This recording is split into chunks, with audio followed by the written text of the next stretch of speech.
Hello, my spooky friends, and welcome to another episode of Dairyland Frights, the paranormal podcast that covers everything spooky, creepy, and mysterious in the Midwest and beyond. And on tonight's show, boy, I have one of my favorite persons and soon to be another one of my favorite people. I have Gina. She's from She Haunts. We've had her on before and she's amazing. Please go check out her amazing content about graveyards, cemeteries. She can talk about that. And I have Colleen, and they're from Afterlife All-Stars Paranormal, right? Is that your title? Awesome. So thank you again for doing this. Like I said, I had Gina on before from She Haunts, and like I said, go check everything out.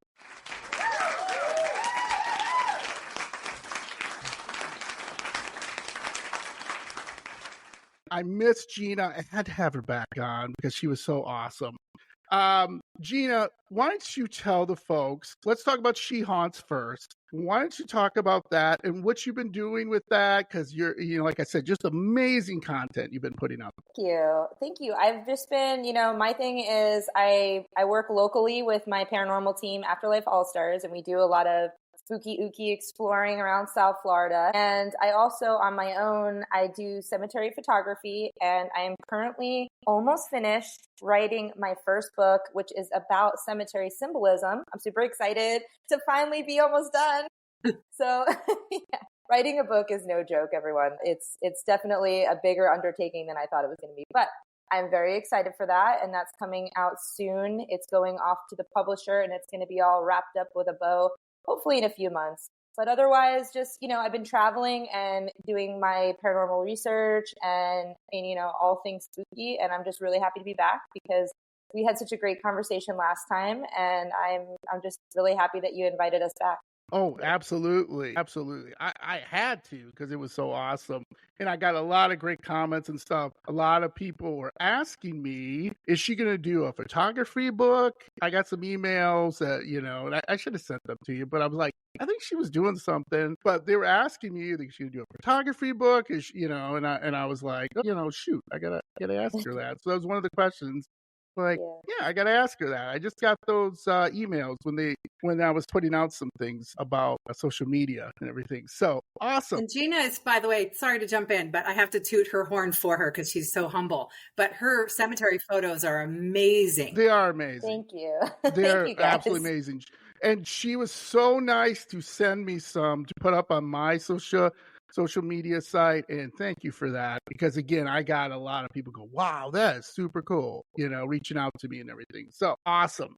So like I said, Gina has her Afterlife All-Star team, and Colleen is part of that team. And Colleen, you are fairly new, correct? I'm new to the team, and I didn't know that when I agreed to join that the gauntlet I would have to run was doing a podcast interview. So thanks for that, Gina. No, just kidding. I'm fine with it. This is just the start of the tour, Colleen. Yeah. You guys are going to be doing the press junkets next. We're going on tour. I'm going to get roadies. Yes, roadies. You guys are going to be sleeping in a bus. It's going to be crazy. Yeah. I'm new to the team. I mean, really new, but I met Gina about 6 months, maybe last fall sometime during the spooky season. That was when I decided to come out for one of their events, and we just kind of clicked and we had a great time. And I love the team. I love there's 6 of us all together, and we just really clicked. It was great. So here I am. I know. So Gina, tell my spooky friends about Afterlife All-Stars. Kind of, how it got started and what do you guys investigate, Absolutely. So Afterlife All-Stars began as an idea between myself and the other co-founder, Tim Arnwine. And we had recently left another team and we kind of wanted to start something fresh and something new. But basically, we were just kind of investigating on our own for a little while. And Tim is a retired minor league baseball player. And I always think of him in that context of, sports and team and, all of that. And when we were talking about kind of starting something new, he brought up the idea of All-Stars. He said, well, maybe we can get together with some other investigators and kind of have like an all-stars team, kind of like in the sense of, in baseball, when you would get together and you get all the MVPs together and you would get a super group. And I just thought, hey, why don't we call ourselves Afterlife All-Stars? You know, we can bring in the elements of the baseball and the ghost hunting and really kind of kick something off that will be an interesting group. And our basic idea was, when we kind of created that foundation, was we want to investigate with other people. We want to collaborate. We want to work with other investigators. And we have been doing that. We've been working with other teams in Florida. We're also, you know, we try to stretch our tentacles as far as we can to meet new people all over the United States and beyond, because we're very passionate about ghost hunting, and we want to experience, you know, investigating with other people, investigating new locations. So that was our goal. And we have absolutely been, you know, kind of chipping away at that. We work with some museum properties and nonprofits to do events to raise money for them. Our home base is a museum in Fort Lauderdale, and we do what we call Paranormal Boot Camp. And that's actually how we met Colleen, because she came to one of those events, and we do a little Q&A kind of crash course on how to use popular paranormal equipment. And then we bring our guests along on an investigation. It's not one of those things where you watch other people investigate and they just say, oh, well, this is how it's done. We give them the equipment and we say, here, you do it. You go and you use the EMF reader. You ask the questions. You hold the equipment. And I think for me, it's a really fun experience because I really enjoy meeting new people. Mm-hmm. And also, by having guests with us on events like that, we learn new techniques from guests. And I would say, you know, before I cut off my tangent here, one of my favorite experiments that we've kind of implemented over the years is one of our guests wanted to sing. She said, oh, well, maybe if we start singing a song, you know, maybe we'll get some feedback. And we sing almost every investigation. I know it sounds silly, but we get great responses from singing. And just little things like that, you never know what's going to stick. So you got to try and experiment with new ideas and new people. So that's my tangent. I love my team. I love what we do. I love what we stand for. And we're out here just trying to help others and explore the paranormal and have a good time. I absolutely love that, Gina, because you're different from other teams, and that's fine. What they do is their thing and journey, whatever you want. But Colleen, I have a question for you. Gina's not listening right now, but what do you really think of Gina as a leader? I mean, when you met her, you probably thought, like, my God, she's wonderful. Okay, well, this is a true story. Okay. The whole reason, so I've done paranormal investigations. I've been on ghost hunts. I've been in this world for a couple of years, and not on a team, just going to paranormal events, Michigan Paracon, Amy Bruni's Strange Escapes. I've done lots of events. I have a team. They're not my team, but good friends of mine who are up in Wisconsin who investigate, and they took me along as a guest investigator. So I wasn't totally I didn't come to the event with Gina going, I would like to learn about ghost hunting. The reason I showed up was because I followed She Haunts on Instagram, and I was a massive fan. And when I started to see that Afterlife All-Stars and She Haunts were kind of tracking together, I thought, oh, I think this is the same person. And then I said, okay, I'm going to come out for an event, and I got to meet her, and I fangirled. I'm not just saying that, Gina. I really did. I was like freaking out. I'm like, I'm meeting her. Oh my God.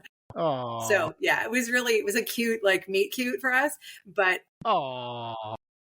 then we had so much fun, and it was the first time I'd ever done, no, I guess it was the second time I'd ever done an Estes session, but they were so chill about, some teams, they want to be in control of stuff like that. And when I showed up for Afterlife, they were like, what equipment do you want to play with? What experiments do you want to do? Do you want to do this? Where would you like to go?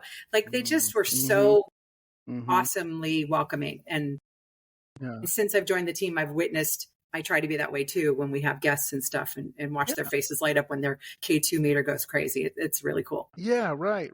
So I already asked this to Gina on our episode, but Colleen, when was your first paranormal experience? How old were you? What did it involve? Okay, this is the unsexy answer.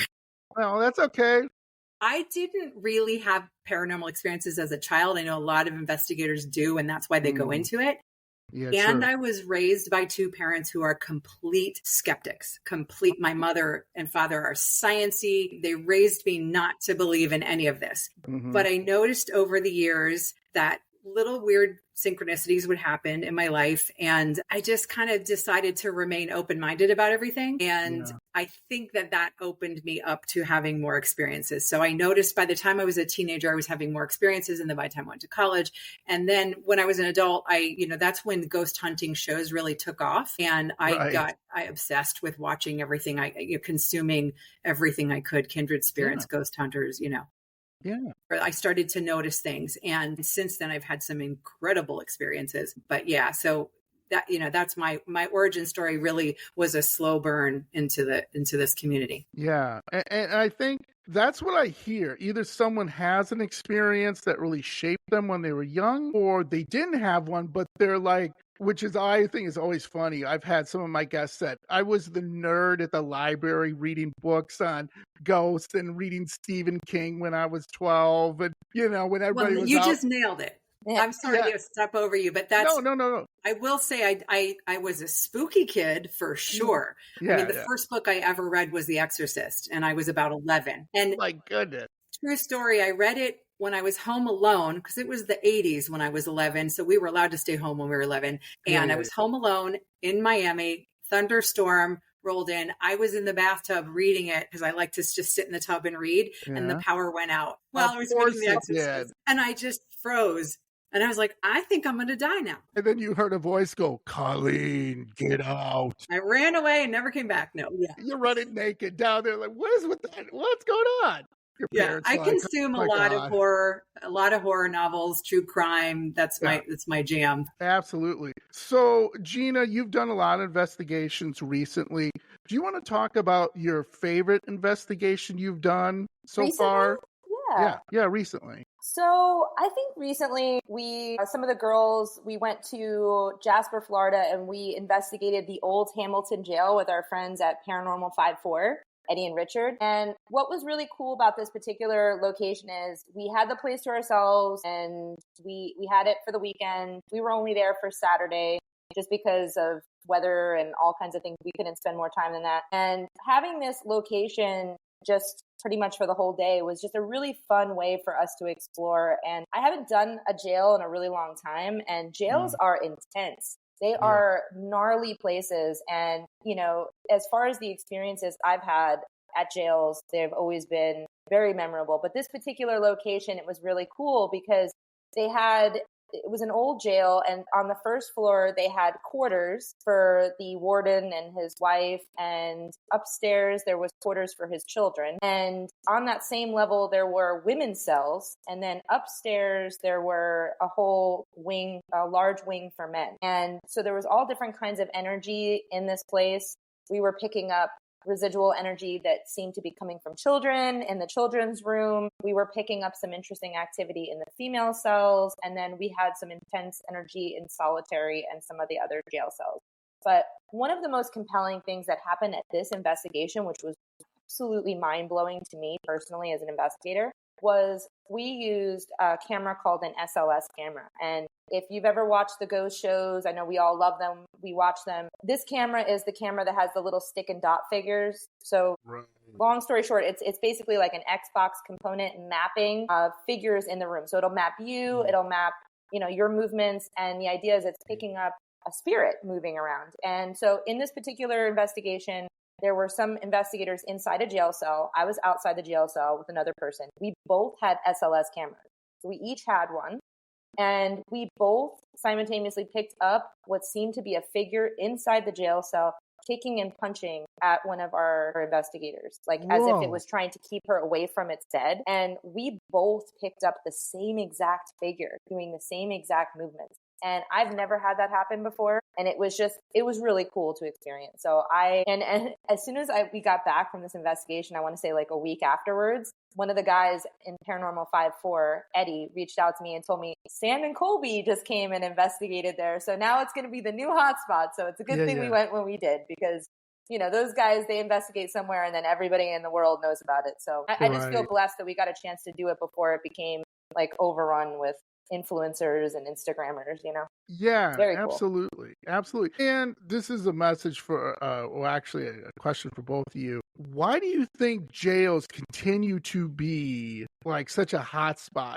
That obviously asylums. Do you think, and this is just me from interviewing all these paranormal investigators, it's because of the pain and the suffering, that energy just negative energy just goes into the walls, or do you guys have a totally different theory? I have a couple of ideas on that. I definitely think that if there's a reason for a spirit to linger, it's mostly, in my humble opinion, going to be trauma-based or pain-based or unresolved or those types of things. And think about what people who sit in jails are. Many of them are probably guilty, but we all know that some of them aren't. Right? So you might have unresolved issues of, but I need to prove that I was innocent. I need to prove something. This isn't fair. I was wronged. And I think that type of energy, if anything, would compel a spirit to linger. That's just my humble opinion. And as far as insane asylums go, I just think that a fractured mind is going to lead to maybe a fractured afterlife mind. Yeah.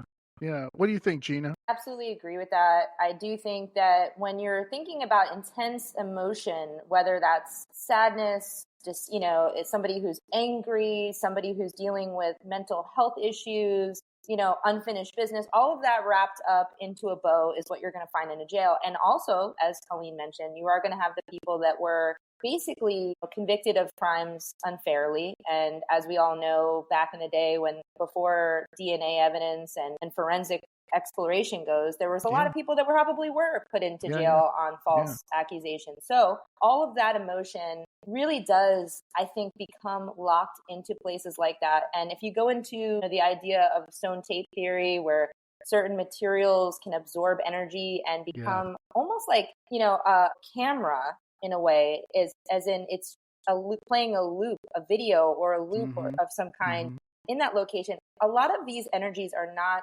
intelligent.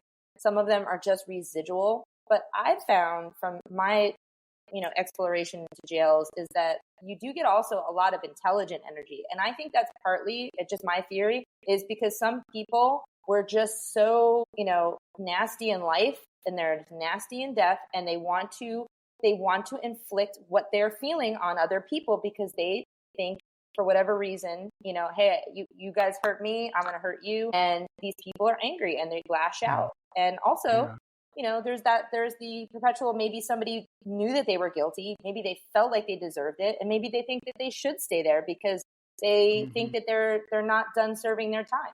So I think there's a lot of interesting ingredients in that melting pot. But I would say one thing's for sure, if you have an older jail, especially one, from the Victorian age onward, you're probably going to encounter something, if you go and investigate. But it's also one of those things, it can be dangerous because you're around all that negative energy. You have to kind of ground yourself and protect yourself, because those are the kind of locations where you think somebody might follow you home. Absolutely. So that leads me to my next question. So the Estes method, to me, is a very vulnerable way to talk to spirits. And this is my opinion, okay?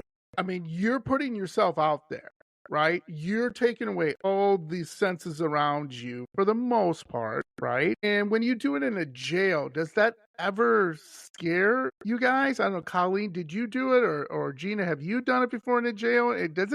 Don't you feel a little scared about doing that? Or you just, I'm investigating, I need to just focus? I did one in the jail on this investigation. And the reason why I actually stopped the session, because I heard my maiden name spoken. And my maiden name is very difficult to say. And it's very long and obnoxious Italian last name. And there's no way in hell that name would come through a random radio station. I'll tell you that, especially in Jasper, Florida, because that's where we were. And I heard my maiden name spoken through the spirit box, which is a device that, shifts through radio stations at a rapid pace that creates white noise. So I heard my maiden name very clear. And as soon as I heard that, I stopped the session because that was too much for me. It was definitely, it scared me. It really did. Yeah, as well as it should. I mean, that's very personal, right? It's a very personal thing to you. And for that spirit entity, whatever you want to say, to know that's powerful. right? It was. I went outside with one of the guys in the other team, and we just went out there with sage, and we were just using the sage and putting on banishing oil, and we were cleansing. We had a cleansing party outside. I gotcha. She jumped in a lake. I mean, jumped in a lake. You guys hosed her down. Like, she's enough. All right. Colleen, same question to you. Have you done an Estes method where it just scared you? Something really scared you? Yeah, I've never done one in a jail. I wasn't on the Jasper trip, unfortunately, but okay. I have done Estes several times. The scariest one, do you want to hear just an experience, or is it because the one experience that I had that was terrifying, and I actually love to do the Estes method. I think it's just really fun. I enjoy it. Yeah, okay. I love it. I'm happy to do it. You're crazy, but that's okay. I know a lot of people are freaked out by it, but I love it. I am. It's my favorite method. It's my favorite investigation tool besides the SLS. But I was in Indiana at the Billy Creek property. I don't know if you're familiar with that. It's been on several shows. Kindred Spirits investigated there. And what it is it's kind of, if you're from the Midwest, so you would know Greenfield Village in Dearborn, Michigan, right? Where it's a bunch of old buildings that were brought to one property. That's kind of what Billy Creek is like. And there's an old general store there and a dentist shop and a house and whatever. Anyway, there's a church. There's an old church there. And we did a session inside a church. I'm not a very religious person, so the church part didn't freak me out. But so I went under, had the headphones on, and I was sitting in the pews, and the other people I was with, this is a team from Wisconsin that I was talking about, they were nowhere near me. So, I'm going along, I'm hearing things, I'm repeating what I say.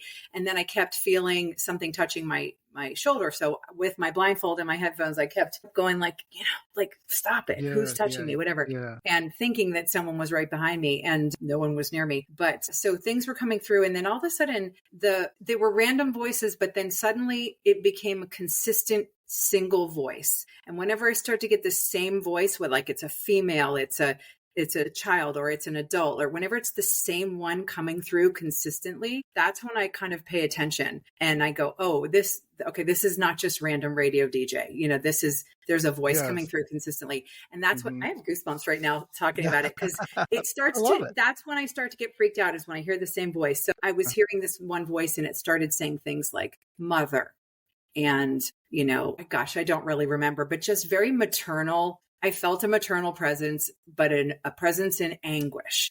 Mm-hmm. And suddenly I heard the female voice say a word to me that I repeated, and immediately heard a powerful, deep baritone male voice go, no, like that. And I flew those headphones off my, I was like, I'm done, Yeah. And I have goosebumps talking about it. And that, it was almost like there was a female there, and then there was a man, maybe someone powerful in her life, father, husband, who knows, and did not want her talking, and said, that's it. Yeah. It's over. No. Yeah. And that's the scariest I've ever felt in an Estes.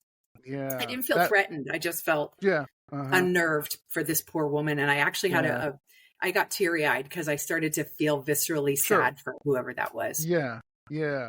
So that's, again, every Estes session I feel has an amazing story behind it. Here's two of my favorite ones I'm going to tell you guys really quick. Sorry, I'm going to go off on a little tangent if that's okay. That's great. One of the things, one of my female investigators on one of the people I interviewed, she was listening, and then nothing. And then out of the blue, a voice said, behind you. And she went, bing. And she was like, because she was just sitting there, it was nothing. She's kind of bored, and there's behind you voice, a man's deep voice. She went, nope. And she said, I ran downstairs. So I was like Gina. I was like, whatever. Give me more of that. The other one, this is one of my favorite stories. A jail again, doing the Estes method. Nothing. Okay. And all of a sudden, the woman gets up from this paranormal team, and she sees this brick, and it's a loose brick. And she takes out the loose brick, and behind it is a comb. And she takes the comb. She's kind of she's sensitive, and she goes, wow, there's something up with this comb. I'm going to put it back. And she puts the brick back and the comb back. They listen later. They didn't get off the Estes, but it's kind of similar. It's an EVP, and this voice said, a man's voice said, put the comb back, bitch. Clear as day. And she That's played it for bonkers. me. She played it for me later. It said, put the comb back, bitch. Just It's like, so scary. yeah. And, but if you think about it in a jail, when we were just talking about that, that comb to that person was everything, right? We don't think about, like, we lose our comb or a brush and we're like, damn it, I lost I got to buy a new one. I'll go to wherever. That comb was their life. They put all their energy into that comb. And I'm just like, that's really emotional, right? For that person. And obviously they felt they needed to not attack, but you know what I mean? Say something kind of negative towards, the woman who was investigating. Gina, I'll start with you. Have you ever had anything really emotional happen to you, whether good or bad, where maybe you started crying or maybe you were just like, ooh, that's not good. I'm going to get out of here. So I did have one time where I got emotional and it came over me very, very suddenly. The location is this place in Port St. Lucie, Florida, and it's called the Devil's Tree. And a little background on it is there was a serial killer. His name was Gerard John Schaefer. He's very, I feel like most people have never heard of him, even though he was a very prolific serial killer. But he was a sheriff for, I believe it was the Martin County Sheriff's Office in Martin County. And what he was doing was he was picking up young women who were hitchhiking in the 1970s, it was a very popular time to hitchhike. And these young women would see a police officer and they would say, oh, great, I can get a safe ride home tonight. And he would pick up these women and he would take them to the tree and he would, do terrible things. So this particular location was actually cited when he was discovered, and police actually went out and investigated, and it was the last known site where he, did terrible things. So it's a popular place in Florida for ghost hunters to go. People go all the time. I went with a group of people, and this is my experience. I'm not sure if it was my first or second time there. That I don't remember because I've been a few times. But I was doing the Estes session where I had headphones on. Now, mind you, it's the middle of the woods. There's not a whole lot of radio anything out there. But I was using a spirit box, which does cycle through stations. It's mostly white noise because you're not picking up much in the way of AM or FM. So I'm listening to mostly white noise. I was sitting there and I start hearing what sounds like females screaming. Ooh. And the thing is, for any skeptic who's never tried this experiment and thinks that this is all just a bunch of BS, basically all you're doing is listening to a modified radio. It's a modified radio and it's cycling through regular radio stations. The only thing that's paranormal is if you hear a word or phrase that stretches across multiple stations, because that's not something that would normally happen. Yeah. So if in my case, I was hearing women screaming across several stations. And I don't know what happened, but I just started crying and I had to stop. And the girls that I was with at the time, they were filming me, and I asked them, please, we got to stop. I don't want to film this because it's not something I want to share with the world, what's going on. And after that happened, I stayed with everybody because I was with a group, but I was off. I was done. I didn't really want to do any more investigating because to me, I somehow tapped into some residual, maybe energy or a residual sound. And I'm in a place where people lost their lives. So to me, hearing something like that was a very viscerally kind of response, an emotional response to hearing someone screaming and knowing that I can't do anything to help them. I don't claim I have psychic powers. I don't know how to move someone on. I'm just here as a researcher to study and to document and to share and to push the field forward. I can't do anything profound like help a spirit. Sure. So I felt a little helpless in addition to feeling that emotional weight. So it was very interesting. And I've been back there several times and I've never experienced anything like that again. So it's one of those things, it's one of the things that you have to expect with investigating is sometimes you might tap into something that's a little tough. Yeah. And I would just add, again, I wasn't there, but I would just add that that's one of those situations when you feel that kind of sadness, like I was talking about in the church, is that you really hope it is just a residual or stone tape. You really hope that you're just hearing a replay and that's not an actual still intelligent scream. And that's really upsetting. It's hard to handle. Right. So, Colleen, I'll ask you this. You kind of talked with Gina, she was talking about, her experience getting emotional. But have you ever had an experience where you thought you brought something home with you? I don't think I have. But it's right behind you. No, I'm just kidding. Peekaboo. It's a look, guys. Look out. All right. Oh my God. You just jinxed me, because the next time I investigate, I'm for sure getting something home with me. Now you're going to get it. Okay. So here, the truth is, I don't think so, but I have a couple of answers for that. Number one, I would never investigate in my own home. So I have I don't feel that anything is in my home. My home feels like a safe place for me, and it is my sanctuary. So I have had a couple of weird things happen, but I also I treat my house like a living thing. And when I go on vacation, I say goodbye to it and I say, okay, take care of the kitties for me. We'll be home soon. Like, I actually treat my house like a living thing. And I manifest safety and security in my home. So I've never really felt that. But I will say that I also strongly believe that anybody, especially anybody listening to this podcast who is interested in trying investigating or whatever, I think it's important to set your intention when you start and then to kind of close it when you're done. I don't mean that I don't claim to be psychic either. I don't have any power to open portals and close portals, but I fully believe in that we set our intention about what we want to experience in life. And so just our most recent night at the New River Inn, where our team, that's our team's home base. We had some guests with us and we did some investigating, had a great night, lots of cool experiences.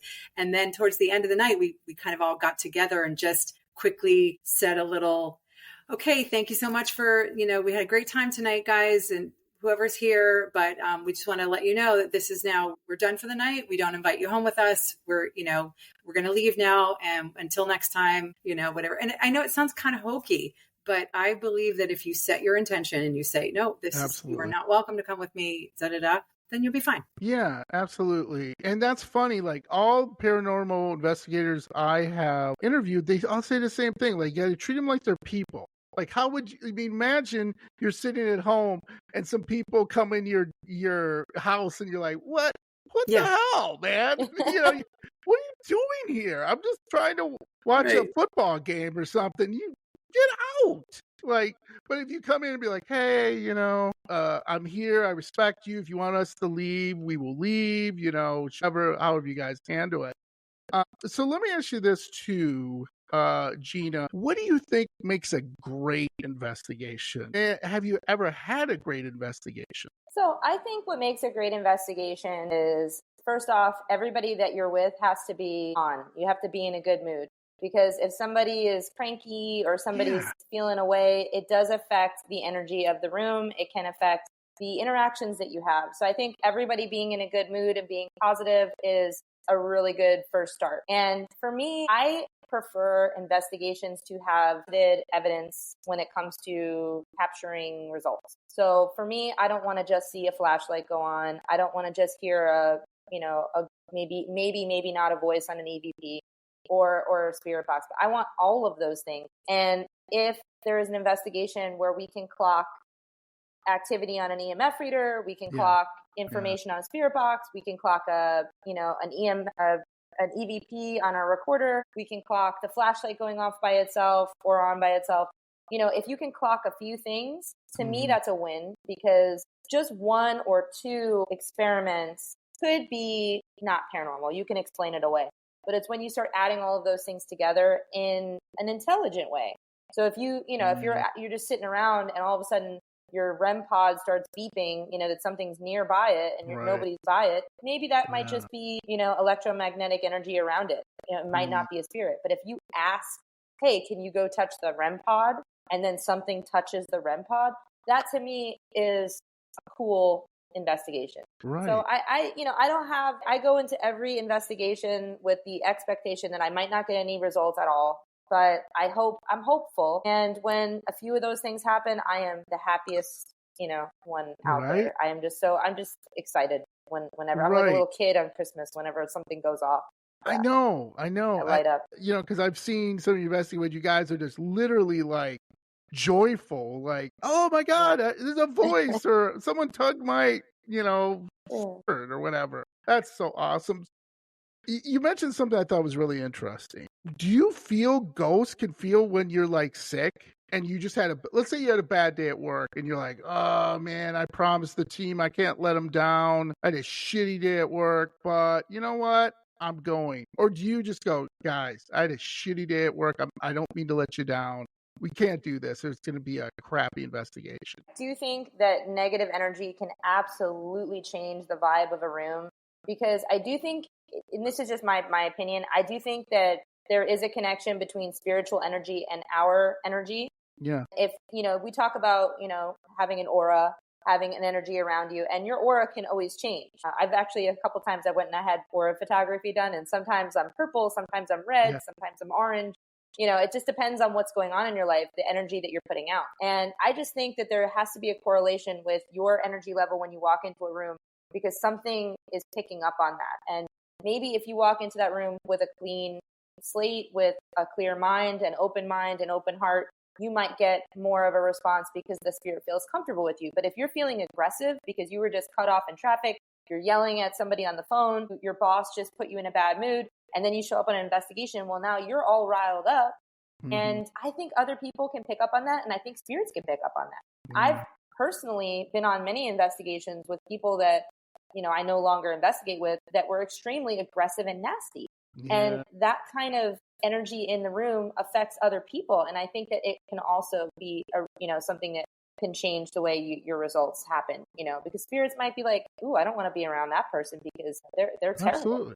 So I think that's, it's an interesting correlation. This is my thoughts on it. No, I couldn't agree with that more. And just speaking of the whole aggressive style of investigating, the challenging, I'm here, come here, spirits, talk to me, in this aggressive way. Yeah. If anyone's going to get an angry, pissed off ghost following them home, it's going to be someone who does that. Like that's just, that's wackadoo. Yeah. And that's what our team is. One of the things that really impressed me was why I happily accepted the invite to join the team, was that Gina and one of our other team, all of the team members are wonderful, but there's Heidi she's like a sweet little kitten, and she's so sweet. She has a sharp edge to her too, and that I love. She's a bad I don't mean she's a pushover, but she's just like the kindest person I've ever met.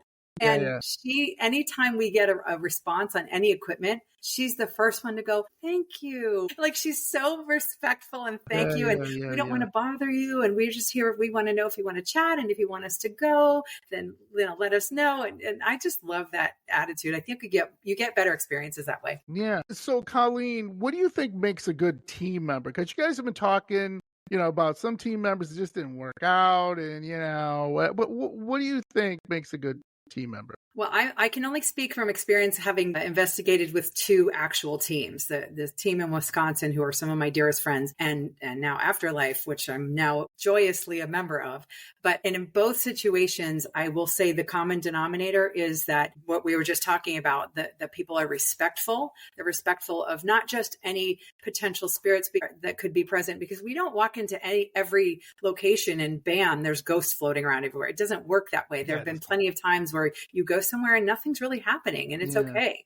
But I find that the common denominator for having the best experiences on a team is you got to have people that are respectful of whatever spirits that could be there, respectful of the location, because you can't walk into an insane asylum and start acting like a jackass and making fun of wheelchair and playing around in the wheelchairs and with the medical equipment, because that's so gross. These were people that needed these equipment and needed these doctors and facilities. So you wouldn't do that. You wouldn't walk into a hospital and modern day hospital and act like that. So why would you do that in a decrepit old abandoned hospital? Do you know what I'm saying? So treat the locations the way you treat real everyday locations in life. And what was the third thing? Oh, the third thing is you got to make time to get together afterwards and have a beer and get to know each other, because it's like you got to love each other. And I just love this group so much, and I think you just got to have fun.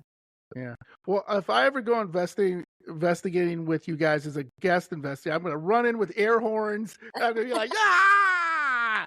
You guys going to be like, John, no! Stop it!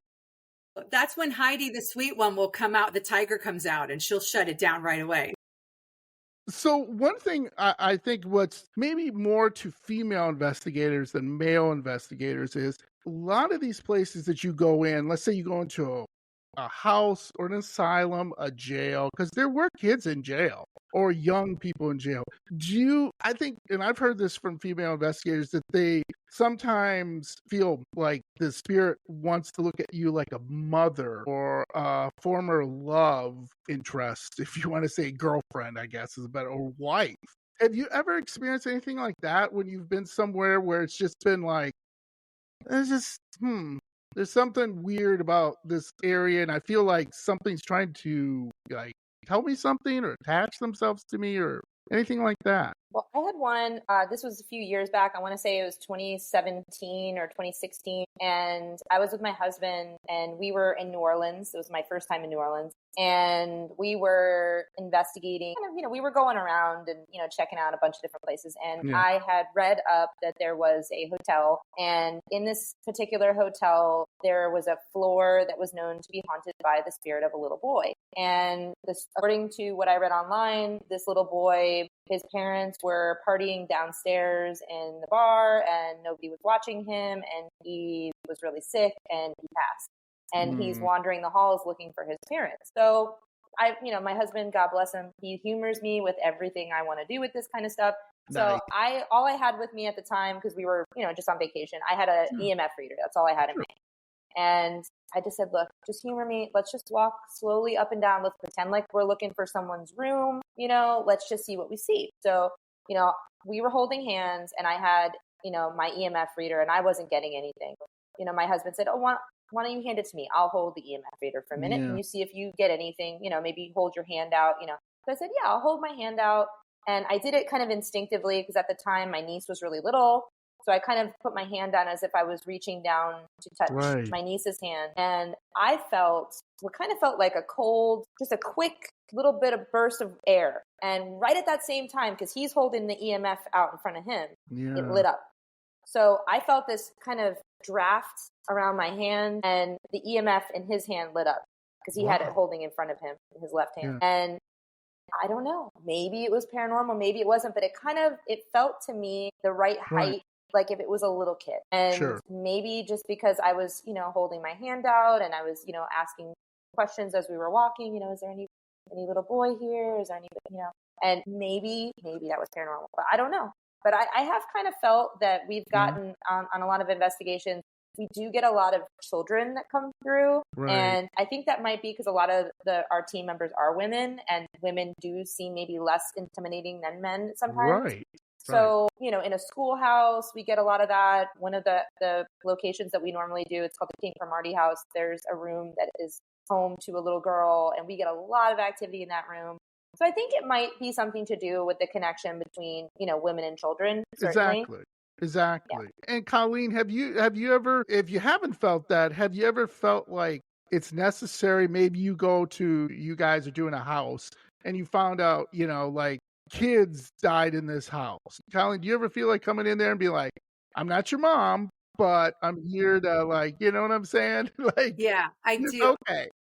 I was about to say I've never really investigated in places that are notoriously known for having child spirits, although that's absolutely not true because we've gone to the school in Davie, Gina, I forget what it's called. Old Davie School. Yeah, the old Davie School. And also we have an old schoolhouse on the property at the New River Inn that we go in. I would be more than happy to have, I've never personally experienced a child spirit, but I would be more than happy to be a maternal figure for a child because I wouldn't feel scared. I don't think children are scary. And I would way rather be a comforting force for a child spirit than an adult spirit. And back to the maternal thing or the just being a woman investigator, I think it's an advantage for sure, because I investigated another location in Indiana. Do you have time to hear a quick story? Absolutely. Okay. Go ahead. Okay.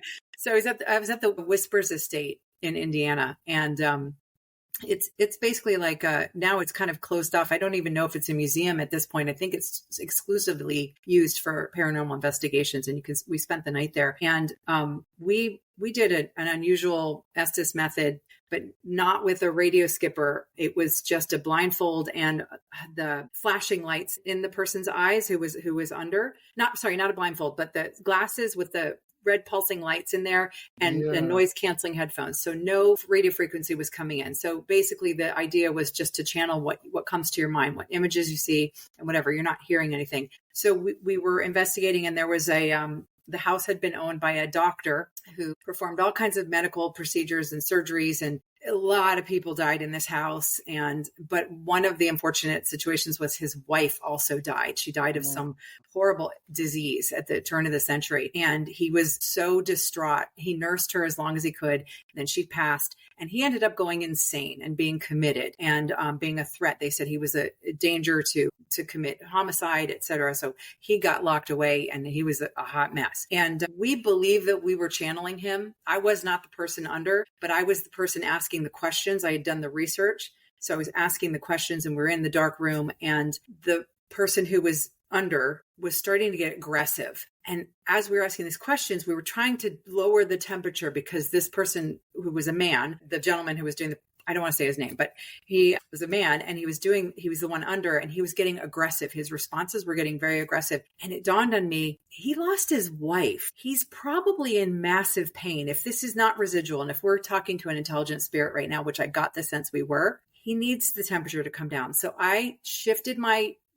strategy completely. And I started, instead of asking him all these questions about what surgeries did you do here and who died here and all this stuff, I just took a breath and I said, you loved your wife a lot, didn't you? And you took really good care of her, and she loved you so much, and you were there for her. And I just almost like a therapy session, which sounds crazy, but it really worked. And after that, the temperature came down in the room. Everyone was calmer. And then the responses we got we started getting real answers to our questions, like they made sense. It wasn't random words. Yeah. And I'm not super spiritual and all that, but I believe that this person was suffering, and he needed a woman to say, I'm sorry you lost your wife, and you took good care of her, and you did the best you could. And then he was willing to talk to us. That sounds crazy, but that's my theory. No. I love that. That's awesome. That's the whole point, I feel, not only to get what you guys do, but something like that, where maybe a spirit who is going to be malicious, maybe a woman shows up, or the spirit scratches her or pushes her or bruises her. People can have negative views. Like, I'm not going in there. There's the men in there. You know what I mean? And that shouldn't be that way. But let me ask you this, Gina. Have you ever had someone come to you about investigating something and you said, nope, I'm not going to do that for whatever reason? I haven't really had anyone ask me for a specific place that I turned down, but there are certain locations that I would never investigate.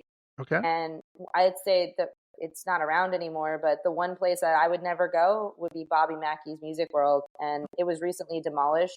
Yeah. But why? There's just so much when it comes to stories that you hear, personal stories of people that have investigated there, that have had horrific things happen. And I understand that there's a lot of sensationalism around that location because Ghost Adventures did do several investigations there. However, there are a lot of other people that are not Ghost Adventures that have stories that involve violence, that involve getting scratched, getting pushed, getting followed home, getting really freaked out because something is in their house after they went there. I want to say I saw a special, and there was a priest talking about it, and it just seemed a little too dark for me. And for everyone's different when it comes to exploring the paranormal. I am, of course, interested in all of it. I'll watch it from a safe distance, but I don't want to be involved in a location where people are getting hurt constantly. And I don't want to be involved in a location that has really dark intentions. It doesn't seem like anybody there wants to be helped. It doesn't seem like anybody there wanted to interact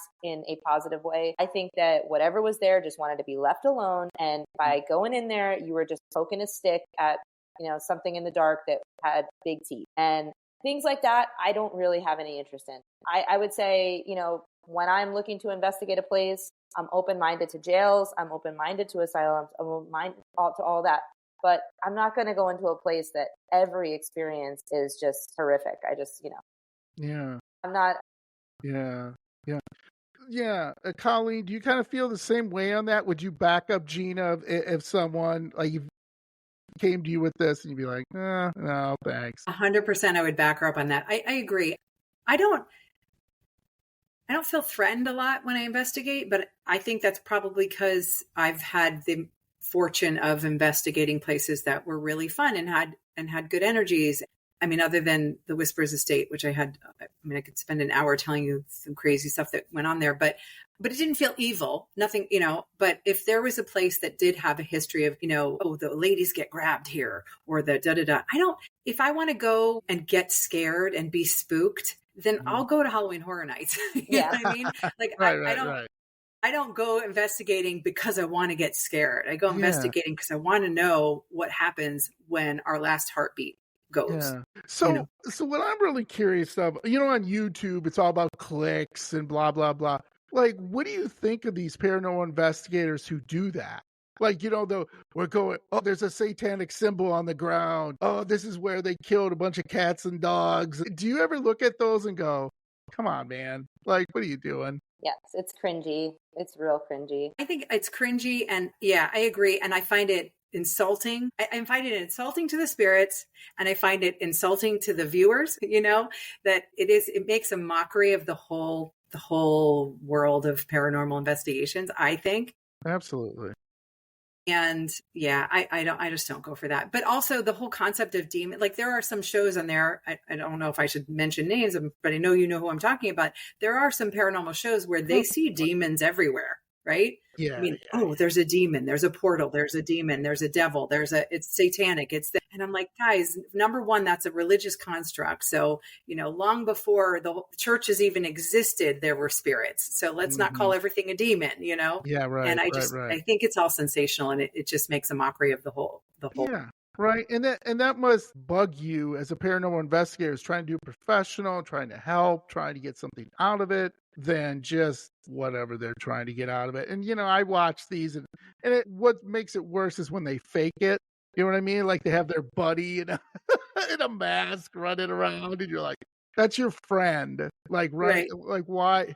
Just say it's for entertainment purposes, right? Yeah. Like, if you just want to watch it for entertainment. Yeah, is this for entertainment? This is we're not really doing this, right? That's crazy. So before we get to our little game here, one thing that I've argued with all my paranormal investigators is orbs. I do not believe in orbs. I think orbs are just okay.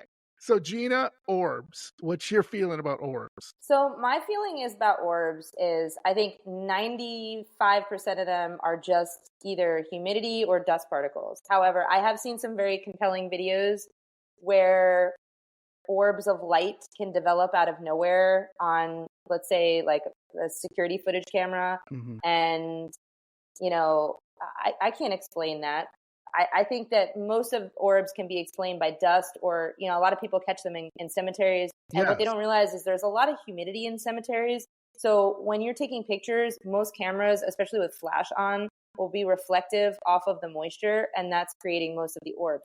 But I'm talking about, I've seen some videos, especially on that show. I don't know if you've seen it, but it's called A Paranormal Caught on Camera. Yes. And the premise basically, for anybody who hasn't seen it, is the idea is everybody has a phone in their pocket. Everybody has a dash cam.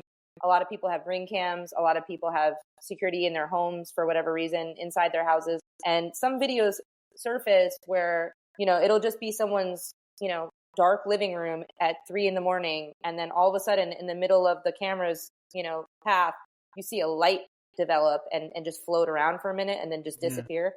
Yeah. I can't explain that. So I don't want to say every orb is BS, but I think that what unfortunately a lot of people get overly excited about orbs and it's immediately jumps to that's paranormal. Yeah. But I think a lot of it can be explained. Yeah. And Colleen, you kind of feel the same way about that? I'm not a big fan of orbs, only because, orbs caught on cameras, because there are so many things about cameras and, technology that can create things. Like I'm going to agree with Gina that there probably is a small percentage of things we just can't explain. So I'm not going to say 100% orbs are all fake, but I would be more likely to buy it if I saw it with my eyes. You know, when we see things with our own eyeballs, I'm far more likely to go, oh yeah, okay, that, you know, but stuff on cameras. And speaking of humidity, we live here in South Florida, which we basically invented humidity. Like it's our jam here. Yeah. You know, I mean, I'm sweating right now in my house with air conditioning on, you know, so there's a lot of things. Yeah. That's my thoughts on it. Absolutely. And, you know, it's really hard to say to like a wisp, like, you know, like sometimes fog will come in a cemetery and it will kind of float along. And then some people be like, oh, that's a spirit. And then you're like, well, it's really humid and, you know, it's early morning. But then again, there have been some that have taken shape and you're like, huh, right? But the whole point, what you guys are doing is to look at it, right? Not maybe debunk it, but at least get some type of evidence behind it before you go out and put it out there, right? Absolutely. Yeah. You have to have credibility. Yeah, absolutely. And that's what I love about being on this team, because Gina is the whole team really, but Gina's really good about things will start happening for us. Flashlights will go on or REM pods will go on. And Gina will be the first one to say, yeah, but I think that was this, or I think that was that, you know? And so I have respect for this team because we don't just all walk around the dark and go, there's ghosts everywhere. There's one. Yeah, there's one. Oh, there's another. So speaking of that, let's see how well you know each other on this team. So I based this off the Newlywed Game. Basically, you ask people on, you know, usually with a husband and wife, and you ask, hey, who does this? But I'm going to do this for the team, okay? So, and the team member is not here. Please just say something. So when they listen to it later, they can comment and be like, oh, that's wrong. I don't do that. So first question, who is more likely to pull a prank during an investigation? I'm going to go with Sasha. For sure, Sasha. Yeah. And why? Why Sasha? Because she's a little bit of a goofball. She's a walking comedy troupe, all in, you know. Yeah. In a good way, in a lovely way. Yeah. She's very funny. Yeah. Awesome. Good. Okay. Maybe you've already done this, so that's fine. You can just tell the person. So if you saw or I should say someone on your team saw a full body apparition, who would be the first to try to communicate with them? Heidi, maybe? Yeah, I think maybe Heidi. Why? Because I have a fight or flight response of freezing. So I'm just going to freeze and I'm just going to stare at it. And I might not be the first one to ask a question. I think she's very calm and collected, and she would be the first one to take a deep breath, collect herself, and be able to just hop right back into the questions and, you know, investigating. And nice. I think some of us would probably run. I think I would scream at the top of my lungs if I ever Rachel saw might run. I think Rachel might run. I would freeze and just stand there and probably get killed. I don't know. Yeah, I'll just be the front one murdered. Yeah, just get murdered. I'll just push Gina in front of me. Yeah. And then I just have to be faster than Gina. Yeah. Yeah. Oh, what a team. Boy, the other team member's going to hear this and be like, we should reconsider. Okay, here's a fun one for you. Just you two, which one of you two would be most likely to survive a zombie apocalypse? Whoa, Colleen. Gina, you going to take that? I think she probably would survive. I think I would just like lose it. I would break down into some weird, you know, Gina, I would just ball up and start crying.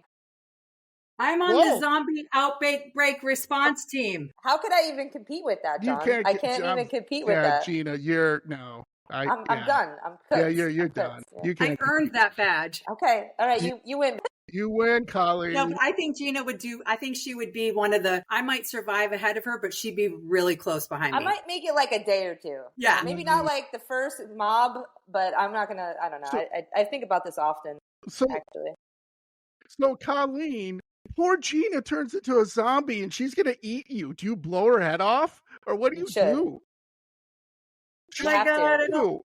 I don't like guns. I don't like guns. Well, you stab a knife right through her head? Yeah, I'm thinking my weapon of choice would be like a baseball bat with nails in it, like a mace. Yeah? So yeah, I'm going to mace her head. Wow, Gina. There you go. You heard it first, everybody. I love you, Gina. I love you, girl. If you turn into a zombie, I'll bash you back. So, I ask nothing less. Feeling is mutual. That's love. So let me ask you this now. Here's another fun one. Who's more likely to burst into laughter during an investigation? And it could be the whole team. Or Colleen, I guess. Who's going to laugh first during an investigation? I think it's probably Sasha.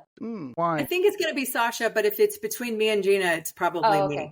Yeah. Yeah. Because Gina takes it seriously. She's a serious investigator. I get into the mode. I just. Yeah. I like that. Okay. That's good honesty. All right. Who's more addicted to their phone during an investigation?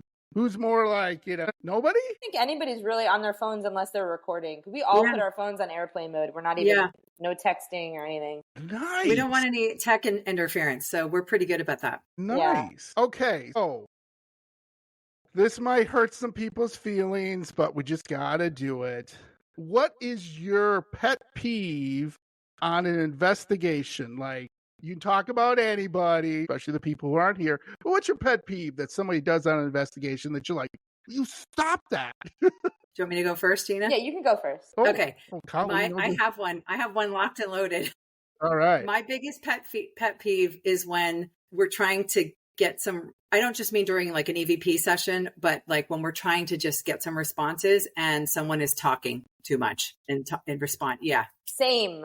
Yeah. Same. Like, zip it. Like, let's just and listen and get a feel for the room. And talking too much during investigation drives me crazy. Yeah. It's just a lot of people don't realize that don't do it as much as we do. That, if you're on a 4-hour investigation, 3.5 of those hours should be very quiet. And you have time in the beginning, time at the end. And like, of course, when you're setting up and breaking down, there's time to talk and banter and have a good time. But if you're trying to do any sort of experimenting, you have to be quiet. And I think it's difficult for some people, and it's frustrating when you're locked in and you're in the zone and someone else is just buzzing and they can't lock in with you. Yeah. It is a little bit of a pet peeve. Yeah. Yeah. Oh, I totally agree. Now this one's for you two, this last one. Which one of you is the party animal? Gina. I'm the party animal. Yeah. I mean, I'm a party animal too. But Gina, if you look at Shihan's Instagram, that's the girl you want to go to any concert with, any party town. You want to go on a cruise with Gina. Yeah, I'm running around. Awesome. Yeah, on the weekends. Yeah, I'm somewhere different every weekend. So that's why the spirits like you. So if you go into a party atmosphere, you can be like, woohoo! Exactly. You just have to bring the vibe, All right. So I hope you like those questions. I just got one more question, and then before we wrap it up here, Gina, I'll start with you. Let's say I'm a multi-billionaire. Let's just say I am. I do this for fun. And I said to you, Gina, here's a blank check. You can investigate anywhere in the world. You can have my jet. You and your husband can go and have some fun. Where are you going? Where are you going to investigate? I don't even need to hesitate for this one, and I need that blank check. So I want to go. I'm ready, baby. Okay, I want to go to Chillingham Castle in England. Okay. And just a quick, little quick historic cliff note on that place.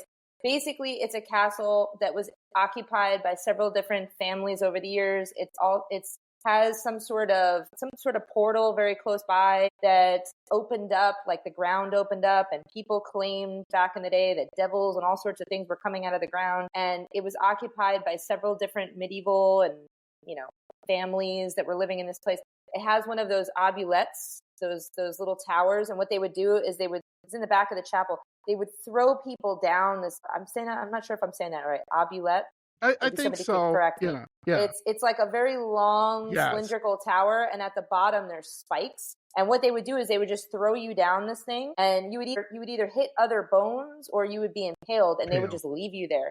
Yeah. And it's just wild. And there's all kinds of stories of hauntings in this castle. There's all different ladies. There's like the gray lady, the blue lady, all these different ladies. There's kids. There was also at some point in time, I do believe it was occupied by soldiers in World War II. So there was like some carnage going on from that. Sure.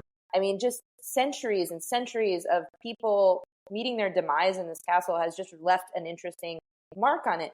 And from what I understand, you can actually visit it. And I'm not sure if you can stay overnight, but I think it might be like an Airbnb sort of thing. There's no electricity. There's no bathrooms. There's none of that. It's just the nitty gritty castle. I would go for a weekend and I would just live my best castle life. I would try to capture all of those medieval ghosts and see if there's actually devils coming out of the ground, like some people claim. Nice. I think that would be the coolest paranormal vacation ever. I love it. You'd have to take me. Colleen, same question. Colleen, okay, my dream investigation is also in England. It's Hampton Court Palace, where Henry VIII lived. Specifically, the kitchen. The kitchen at Hampton Court. I've had the pleasure of touring it. And if you ever watched the show The Tudors, a lot of the scenery, they filmed inside the kitchen there. And that was the actual kitchens where all of the feasts were prepared for Henry VIII. I feel like if walls could talk, the Hampton Court just would be screaming. So that's my dream. I love it.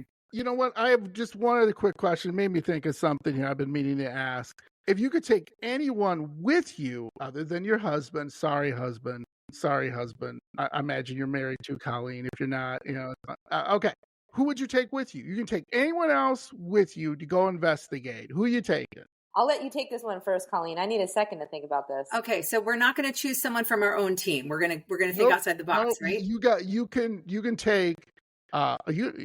take a politician, you can take a movie star, you can take a football star, you can take a sports star, you can whoever you want to take. You take your neighbor if you want. I'm going to take. I don't even know if you guys know who he is, but I'm going to take a guy named John Tenney, who is he's a paranormal investigator, lecturer, expert on all things UFO. He's a ufologist. He's basically is an all-around complete weirdo nerd who knows everything about everything. And they have a podcast called What's Up Weirdo. I'm a Patreon of them. They're great. They're wonderful. Anyway, and he lectures, and I've heard him speak so many times, and he's just a wealth of information. So I'm going to say John Tenney. Nice. Gina. Go with Snoop Dogg. Nice. That's a good one. Because he would just be so chill. And you know that he's just living life at this point, doing side quests. I mean, he's doing like the Olympics. He's doing stuff with Martha Stewart. He's just, gallivanting around the world, just doing whatever he wants. And I feel like he would be fun to take on an investigation. Yes. So Snoop Dogg. Yes. Your answer was better than mine, Gina, for sure. No. I love your answer. You're both being honest. Well, you want to hear my crazy answer really quick? Yes. It's very easy. I'm going to Dracula's castle with Beyonce. Because I think Beyonce would be that woman power. It just Dracula wouldn't like it, or so I don't know. And I just love Beyonce, so there you go. I'm going to change my answer then. I'm going to change it to Lady Gaga. Now that you've got this abracadabra, we'll go do some witchcraft in a castle somewhere. Lady Gaga in an English castle would be insane. We all have to do this. That's my pick. Sorry, John Tenney. I'm going with Lady Gaga. We all have to figure this out, how we're going to do this. We're going to write some letters. We're going to get in touch with their PR people, and we're going to make this. We're going to make it work. We're going to figure this out, people. Yes. We're going to make this happen.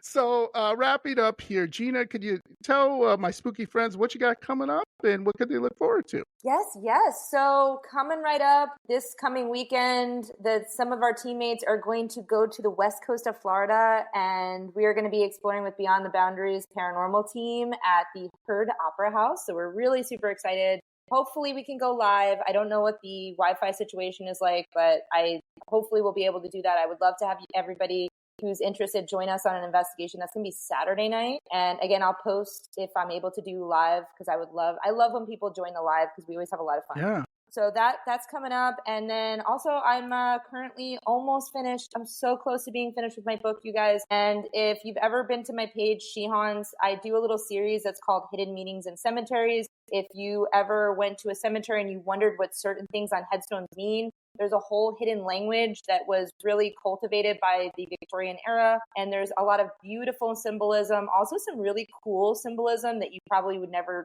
think about, hidden on headstones and mausoleums.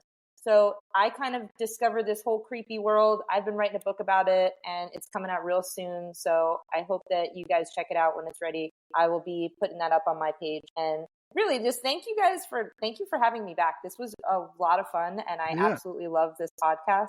Thank you again. Thank you. And Gina, can you do me a favor? When you become rich and famous with your book and everything, can you autograph it for me? And then when I see you with Snoop Dogg and you guys are like hanging out, and he's reading your book and you're going to the castle, and then lately, of course, Gaga's going to come along. So Colleen's got to come along. Bring our new celebrity friends. Yeah, and then Beyonce's going to hear about it. She's, why are you leaving me out? Yeah. Perfect. Wait a second. A minute ago, you were the billionaire funding this trip. So come on. Okay, yeah, I got to figure that out. We'll figure that out. We're getting that go. Colleen, thank you so much. You were absolute joy. This was awesome for joining and everything. So, and I'd love to have you guys on again. Maybe we can bring some more team members on, have some more experiences here, because you guys are the greatest. I love you, and you guys are so wonderful. And when that book comes out, seriously, I gotta get a copy. So make sure we figure that out, right? I'll save you one. Thank you so much. All right. Well, thank you again. You guys are the greatest, and I love you. And, when this comes out, I'm sure there might be a little bit of ruffled feathers with some of the team members, but okay. They can come on Instagram or whatever. We'll go from there. All right. Thank you. Thanks, Thank Gina. you. Colleen. Have a great night. Love you. Bye. Bye.